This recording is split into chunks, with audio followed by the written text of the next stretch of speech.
She shot my little girl, right in front of her own mother. The words were shaking in my head like thunder. The sound of that gunshot was still echoing through the neighborhood when Karen dropped the pistol, her face pale, her voice trembling. It was an accident. She shouldn't have been on my property. I didn't even move. I was standing on my driveway, blood on the concrete, my daughter's wheelchair flipped on its side. My wife, Emily, was screaming, holding our little girl against her chest, begging for help. Neighbors rushed out, phones in hand, recording everything. But Karen, the self-proclaimed HOA President, kept shouting orders like she owned the street. This is HOA property. She was trespassing, she yelled, her voice cracking as she tried to sound in control. I looked her dead in the eye. You just shot a disabled child on private property. My property. Her lips tightened. She realized what she had done, but instead of helping, she ran to her porch, grabbed her phone, and called someone. Yes, officer, there's a violent man here. He's threatening me with a weapon. She said that while holding the same gun she just used. Minutes later, I heard sirens. Real police cars. My wife sobbed, whispering, they'll believe her, she's part of the HOA, they always side with her. I knelt beside my daughter, trying to keep pressure on her shoulder. She was barely breathing. My hands were shaking, but my voice was steady. It's okay, baby. Daddy's right here. 2 officers jumped out of the car. Karen ran straight to them, crying fake tears. He attacked me. He was furious about the HOA fines. Look what he did. One cop reached for his cuffs. I didn't flinch. I looked him straight in the eyes and said calmly, Officer, before you touch me, you should probably confirm who I am. He froze. And who would that be? I took a slow breath, pulled out my leather badge wallet from my jacket, and opened it. Assistant Commissioner Daniel Ross, County Office. Karen's face turned white. Her fake crying stopped mid-sound. The officer's hand fell from his holster. I stood up, eyes cold. Now, let's talk about who really called the cops. Karen took a step back, her voice stuttering, this is a misunderstanding. I didn't know. I raised my hand to stop her. You didn't know. You pointed a gun at a child in a wheelchair, Karen. My tone was calm, but the silence that followed was heavier than a storm. The officers glanced at each other, unsure whether to arrest her or believe her. One of them spoke softly, Sir, should we take her in? I knelt beside my daughter again, feeling her shallow breath. Get an ambulance first, I said, not taking my eyes off Karen. Then you can arrest whoever fired that weapon. Karen's face twisted in panic. No, no, no. You can't arrest me. I'm on the HOA board, I am the HOA. I was defending community property.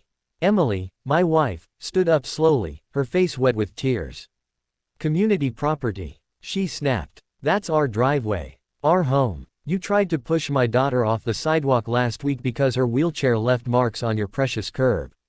Karen's mouth opened, but no words came. Neighbors had gathered around, filming every second. One of them whispered, she's finally done it. The ambulance arrived, flashing lights painting the whole block red and blue. Paramedics rushed to take my daughter, but before they wheeled her away, she looked up at me weakly and whispered, Daddy, am I in trouble? My throat burned. No, sweetheart, she is. As the medics drove off, I turned to the officers. Do me a favor. Don't touch her yet. I want her to keep talking. Karen's eyes darted around. What? You can't. Oh, I can, I said, pulling my phone from my pocket. You see, every inch of this property is under surveillance. High resolution, motion-triggered cameras. And all of it uploads directly to the county security database. Her jaw dropped. What? I opened the app, scrolled for a second, and pressed play. The video showed Karen yelling at my daughter, waving the gun, and firing, all in clear detail. The crowd gasped. Karen stumbled back. That's edited. You can't use that against me. I looked at the officers. You can confirm the timestamp with dispatch. She called them 2 minutes after the shot. The lead officer nodded slowly, then turned toward her. Ma'am, I think we've heard enough. You're under arrest for aggravated assault and filing a false police report. Karen started screaming, No. You don't understand. He's framing me. I have friends in the HOA council, important people. I stepped closer and said quietly, Karen, I am the council's supervisor. She froze. Her mouth fell open, her whole body trembling. You were watching us all this time. I gave a faint, bitter smile. No, I was giving you a chance to act like a human being. Karen's scream echoed down the street as the officers grabbed her wrists. But instead of fighting, she suddenly went quiet, too quiet. Her eyes shifted, calculating. Then, with a chilling calmness, she said, "You have no idea what you've just done." The lead officer frowned. "Ma'am, keep your mouth shut." Karen gave a crooked smile. "You think this arrest will stick? You don't know who I work with." Emily looked at me, whispering, "What does she mean?" I didn't answer. Because deep down, I already knew. I'd heard rumors about how certain HOA board members were tied to county developers, bribing officials to force families out and sell their land cheap. My house, sitting right next to the newly proposed highway route, was worth millions. And Karen, she'd been pushing eviction notices on anyone who stood in the way. "Take her to the car," the officer ordered. But before they could, a black SUV rolled up fast. It stopped right next to the police cruiser, and two men in suits stepped out. No badges, no IDs, just confidence. One of them flashed a paper. "We're with county enforcement. Release her immediately." The officer hesitated. "We weren't told about any enforcement unit." I stepped forward. "That's because there isn't one." The taller man smirked. "Mr. Ross, right. Assistant Commissioner. You've overstepped. This woman is part of an active community development program, under our jurisdiction." Karen straightened her back like she'd just won. "Told you," she whispered with a smirk. Emily's face twisted with disbelief. "You people are covering this up." The man ignored her. "Sir, hand over the footage and we'll handle it internally." I folded my arms. "You mean destroy it?" The air went still. Everyone, the cops, the neighbors, even Karen, froze. I stared at the man's eyes, cold and steady. "You're trespassing on a county officer's property, interfering with an assault investigation. If you move one step closer, I'll call the state bureau myself." He smiled faintly. "You wouldn't dare." That's when I pulled out my phone, pressed a single button, and said clearly, "Activate live feed. County HQ, verification code Delta 7 Ross." A robotic voice responded through the speaker. "Live feed activated. All audio and video transmitted."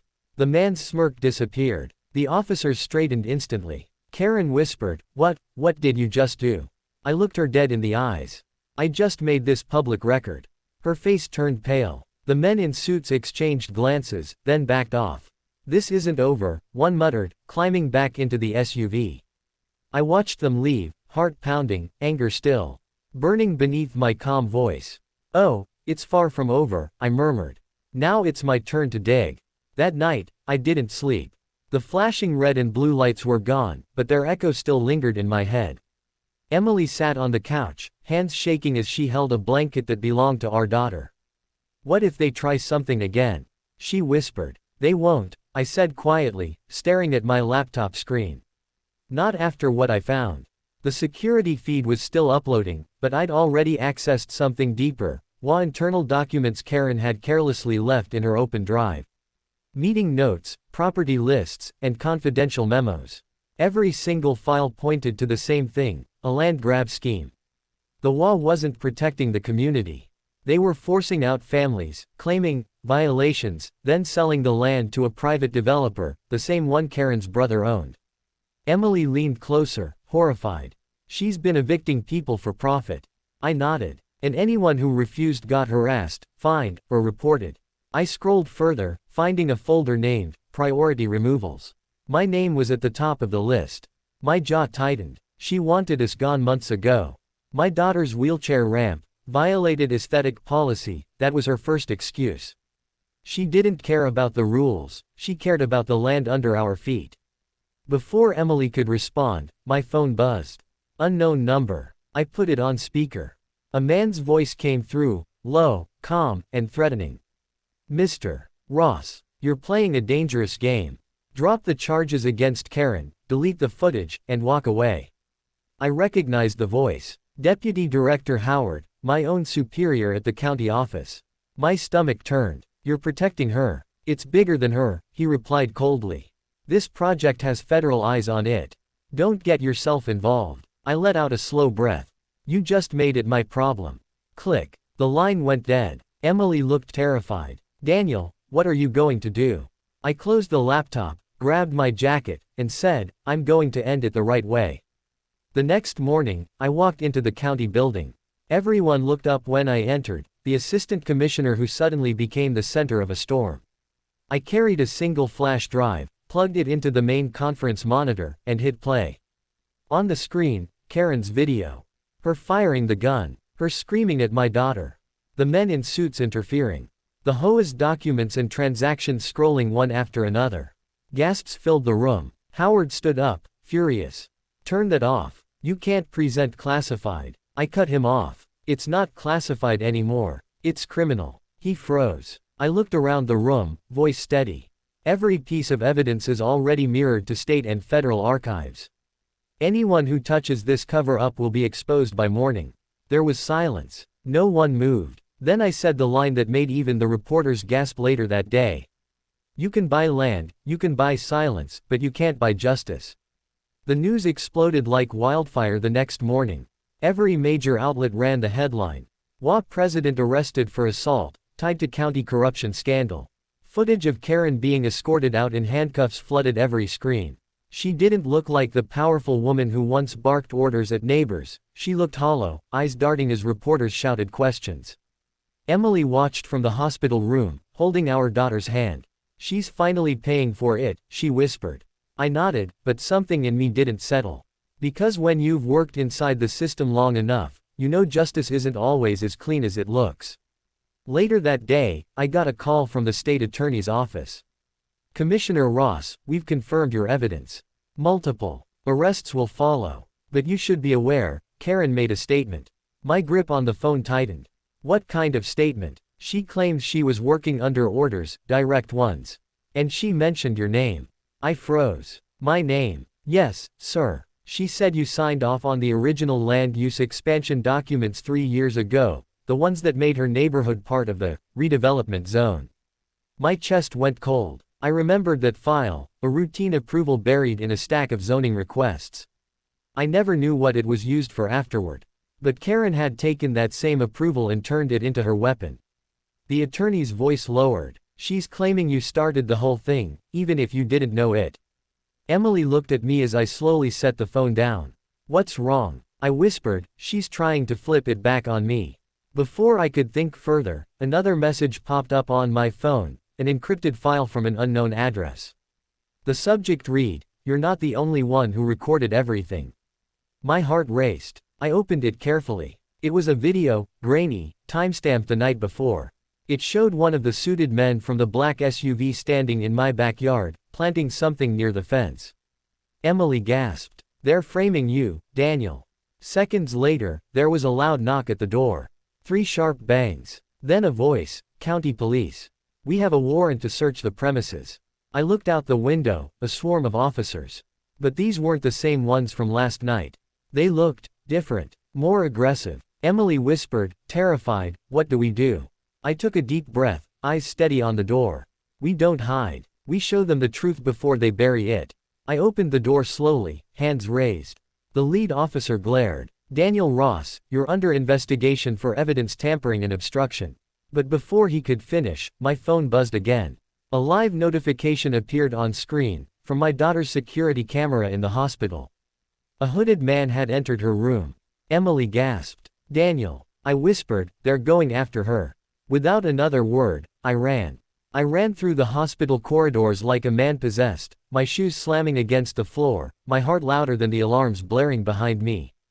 The live feed on my phone showed the hooded man moving closer to my daughter's bed, silent, deliberate.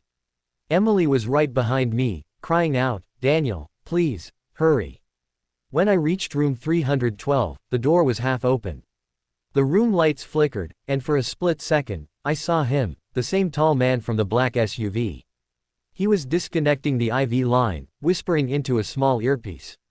"Stop right there," I shouted. He turned, startled, eyes widening as I charged. We slammed into the wall. The camera fell from his pocket, recording everything. He swung first, but I blocked it, grabbed his wrist, and twisted until the knife in his hand dropped to the floor.